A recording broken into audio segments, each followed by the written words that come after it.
दावेदार बायोडाटा लेके आ रहा है, साथ में उसे पैसे भी लाने पड़ रहे हैं। पैसे तो कहाँ जाएंगे? कार्यकर्ता है, आपका नेता है, कभी भी दे देगा पैसा। अभी ये बाध्यता रखने की वजह क्या है? देखिए, बाध्यता नहीं है। मैं तो यही कह सकता हूं कि भारतीय जनता पार्टी के ऊपर मुझे तरस आता है और मैं सिर्फ यही कह सकता हूं कि हे ईश्वर, इन्हें माफ करिए, जानते नहीं कि ये क्या कह रहे हैं।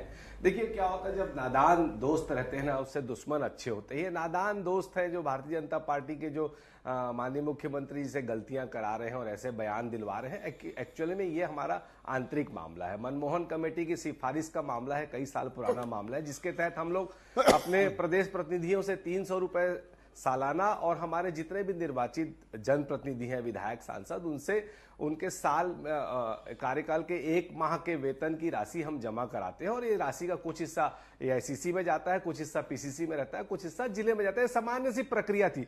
लेकिन क्या है कि भारतीय जनता पार्टी के पास कांग्रेस से लड़ने के लिए, कांग्रेस के खिलाफ कहने के लिए कुछ नहीं है। लगातार लॉ एंड ऑर्डर में ये फेल हो रहे हैं, इनकी गलतियां सामने आ रही हैं। सामने त्रिस्तरीय पंचायती चुनाव, नगरीय निकाय चुनाव हो, उसमें संभावित हार को देखते ये बौखला गए हैं। तो ये कोई मुद्दा नहीं है। तो इस तरह की कोई भी उलूल जुलूल बातें कर रहे हैं। देखिए, एक्चुअल में ये लोग डरे हुए हैं, घबराए हुए हैं, इनको समझ में नहीं आ रहा। नगरीय निकाय में इन्होंने चेक पावर पहले जनप्रतिनिधियों का खत्म कर दिया, फिर प्रशासक बैठा दिया, 3-3 परिपत्र जारी कर दिए। परिपत्र एक दिन जारी किया, अगले हफ्ते दूसरा परिपत्र आया, उसके अगले हफ्ते निरस्त किया, फिर चौथे हफ्ते नया परिपत्र आया। कभी ये कहते हैं कि हम ईवीएम मशीन से चुनाव कराएंगे, कभी ये कहते हैं कि हम लोग बैलेट पेपर से कराएंगे, अब फिर कह रहे ईवीएम से कराएंगे।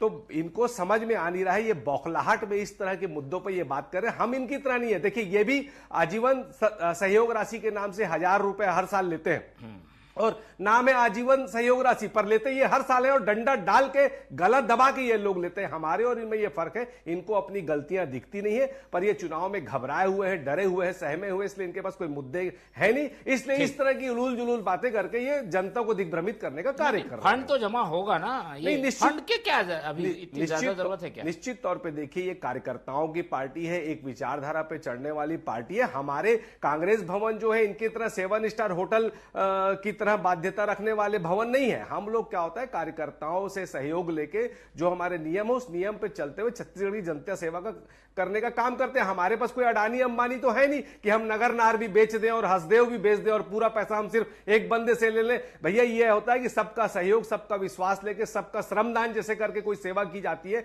वो सेवा फलीभूत होती है। वैसे ही हम अपने कार्यकर्ताओं का, ये हमारा नियम है कि 1 माह का वेतन लेना है और 5 साल कार्यकाल है तो 5 माह का वेतन हम अपने जो निर्वाचित पार्षद उससे लेने के लिए हमने परिपत्र जारी किया। उसमें कोई गलत है नहीं।